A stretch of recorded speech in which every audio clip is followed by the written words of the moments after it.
Ça y est, nous y sommes. Le chantier vient de démarrer. Donc le nouveau tiers-lieu de la commune va se mettre en place dans les mois qui viennent.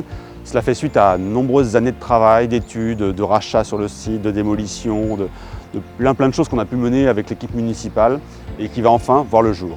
On va donc y trouver une salle de spectacle qui est le premier élément qui se construit en ce moment d'ailleurs, la médiathèque, puis nous aurons de nombreuses salles d'activités, toutes les activités finalement qui permettront que ce lieu vive pleinement et on va essayer de l'ouvrir au maximum pour que ce lieu de vie imprime une nouvelle dynamique en plein cœur de bourg et donc quelque part ce qu'on pense aujourd'hui, il y aura peut-être des évolutions qui permettront aussi d'imaginer d'autres activités par la suite. C'est ce qu'on espère en tout cas avec ce nouveau lieu. Je vous parle d'un temps où Piperia avait 40 cafés. Ah, fallait bien, Marc, vu que les bonhommes buvaient en moyenne 10 à 12 litres de cidre par jour. Je vous parle d'un temps où les métiers de gadéboué, tonnelieux, saisonnieux, serre-clous étaient courants. Qui ça? Bien les bûcherons, les tonneliers, les cisaniers, les cercleurs.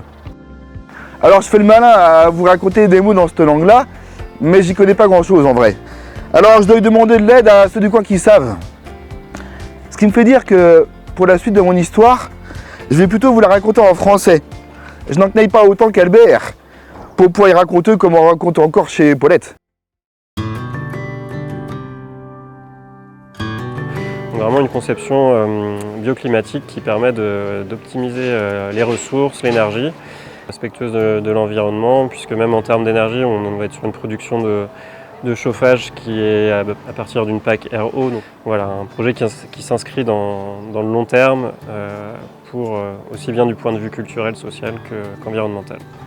Dans le courant de l'année 2025, on aura aussi le ruisseau du Fougeray qui va être remis complètement à niveau, qui va donc partir des périphéries de la commune pour rejoindre la centralité, permettre ainsi d'avoir une coulée verte qui va complètement finalement ramener du végétal dans la commune et permettre aussi de relier les périphéries au bourg puisqu'on aura un cheminement piéton permettant cela. Et on aura aussi des bâtiments qui vont être rénovés complètement pour permettre à nouveau d'accueillir plus d'habitants dans le cœur de ville, mais aussi de nouveaux commerces. Alors évidemment, la commune est maître d'ouvrage, donc c'est elle qui porte ce projet, mais heureusement, nous avons beaucoup de soutien pour le profit, pour le bien-être des Pipriatins et de tout le bassin de vie et des habitants des alentours.